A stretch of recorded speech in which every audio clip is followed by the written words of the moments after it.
కొంపలోంచి పొయ్యిలో పడినట్టు ఈ వైసీపీ రాష్ట్ర ప్రభుత్వ పరిపాలన తీరు చాలా నీచంగా, అధ్వానంగా, దయనీయంగా ఉంది. కాబట్టి ముఖ్యంగా మచిలీపట్నం పరిసర ప్రాంతాల్లో నాయకత్వ లోపం స్పష్టంగా కనబడుతుంది. ఇక్కడ మంత్రులు ఉన్నారు అంటే నాలిక మడత మంత్రులు తప్ప ప్రజల సమస్యలు ఏమిటి, ఇక్కడ ఏం జరుగుతుంది, ఎలాగ అభివృద్ధి చేద్దామని లేదు. ఇక్కడ నానీలు ఉన్నారంటే వాళ్ళకి ఎంతసేపు పవన్ కళ్యాణ్ గారిని, జనసేన పార్టీని తిట్టడానికే కాంట్రాక్ట్ తీసుకున్నారు తప్ప ప్రజల అభివృద్ధి లేదు. కాబట్టి 2024 ఎన్నికలు మనకి చాలా అగ్ని పరీక్ష. మన జనసేనాని అధ్యక్షులు పవన్ కళ్యాణ్ గారు 10 సంవత్సరాలుగా నిరంతర పోరాటం అకుంఠిత దిశతో చేస్తున్నారు. ఇప్పుడు చరమ దశకి చేరుకుంది. కాబట్టి మనందరం ఒకటి గుర్తుపెట్టుకోవాలి. 1931లో బాబాసాహెబ్ అంబేద్కర్ ఒక పిలిపించారు.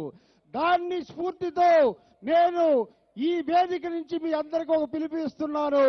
మీరు మీ ఇళ్లలోకి వెళ్ళి గోడల మీద రాసుకోండి, 2024లో జనసేన అధికారంలోకి వస్తుంది, పవన్ కళ్యాణ్ గారు ముఖ్యమంత్రి అవుతారు అని చెప్పి మనము ఈ వేదిక సాక్షిగా ప్రతిజ్ఞ చేసుకుందాం. జనసేన రాజ్యాధికారంలోకి రావాలి, పవన్ కళ్యాణ్ గారు ముఖ్యమంత్రి కావాలి.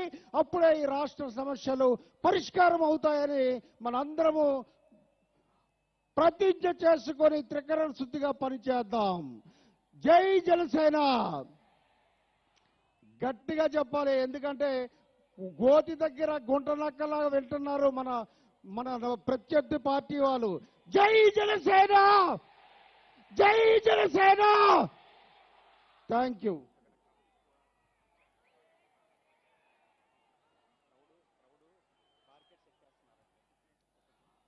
అలాగే చిన్న మనవి, ఇప్పుడే చెప్పాను, ప్రపంచమంతా మనల్ని చూస్తుంది. మీరు బారికేడ్లు ఎక్కి విన్యాసాలు చేయొద్దు దయచేసి.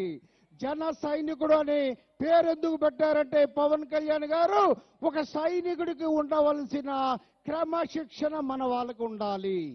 దయచేసి ప్రపంచమంతా చూస్తుంది. ఆ పని చేయకుండా స్వీయ నియంత్రణతో క్రమశిక్షణతో ఉండాలని కోరుకుంటున్నాను. సెలవు తీసుకుంటున్నాను. నమస్కారం. Thank you very much Shivashankar garu. దయచేసి